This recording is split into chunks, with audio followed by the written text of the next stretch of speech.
Hi everyone, my name's Andrew and I'm one of the GRE advisors here at Ready 4. By now I know you're loving our apps along with the other 2 million students we've helped worldwide. In 90 seconds you're going to have a chance to see one of our expert instructors tackle a real GRE question from our live online course. We've designed our courses to go above and beyond what the bigger companies offer because we know how important it is to provide you with the most flexible and personalized test prep that fits your life. Here's how our course works. It all starts with world-class instruction. Our instructors are some of the very best you're going to find.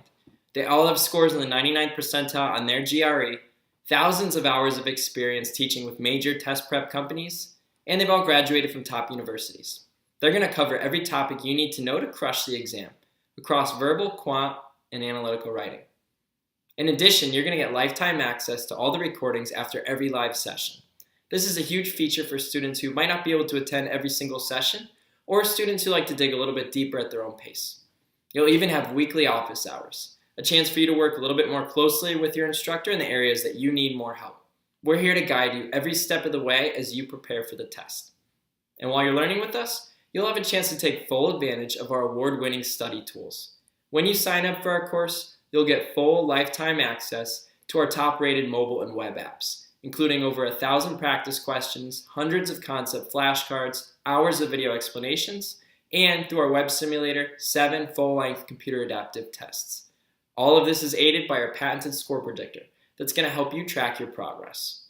And to take it a step further, we even pinpoint relevant questions from the ETS official guide to the GRE.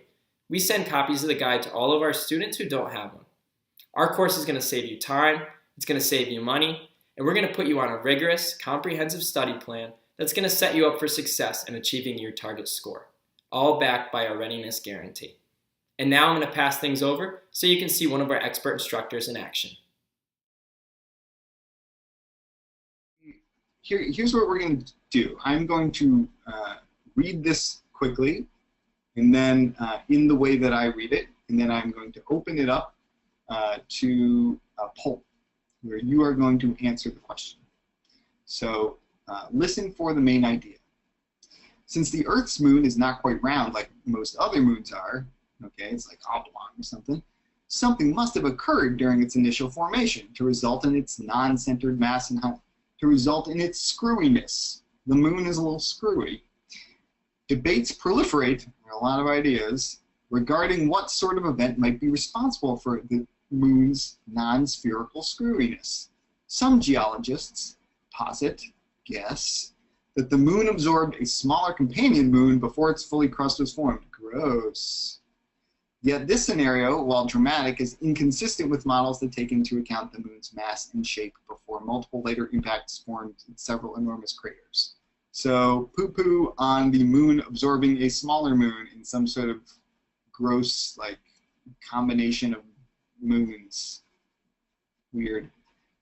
So I don't think that's really what happened. More plausibly, more likely, complex gravitational interactions between the Earth and the Moon, you know, the kind of gravitational interactions you have in a really messy and ultimately doomed romantic relationship. The Earth and the Moon kind of fighting a little bit, passive-aggressive, one's a little stronger here, one's a little stronger there. And what's going to happen? Moon's going to get some scars. That's what's going to happen. Have some emotional scars on the moon. That's what's going to happen. Such a scenario, what would happen? Those interactions resulted in an uneven cooling of the nascent satellite meaning the moon. Oh, bummer. The moon is unevenly cooled. Why? Because of the Earth's emotional abuse. That's what's happening.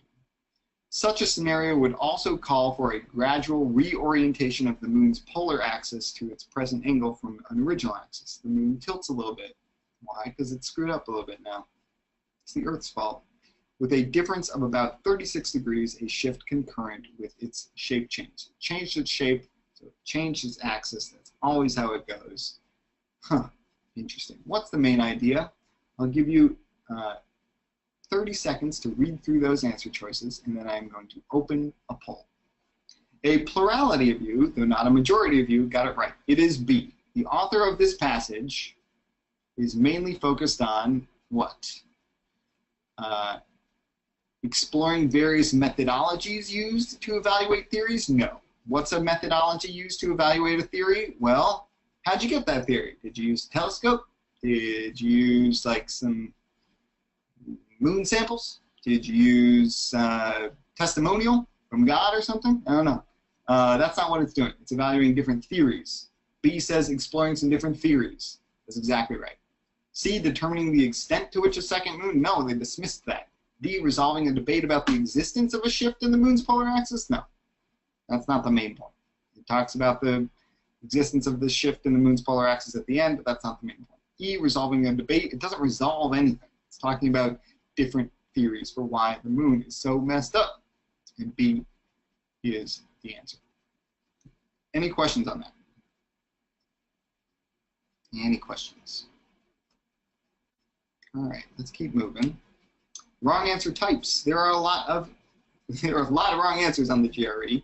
Good news, they are in similar kinds of wrong answer types. So the more practice you do, the more you will recognize a wrong answer when you see one. Just like someone who has dated a little while, you know a wrong thing when you see one. Am I right? Same thing on the GRE. When you see the wrong thing, it always looks the same. So when you take the Ready For course, we will talk about different kinds of wrong answer types, how to spot them, how to eliminate them.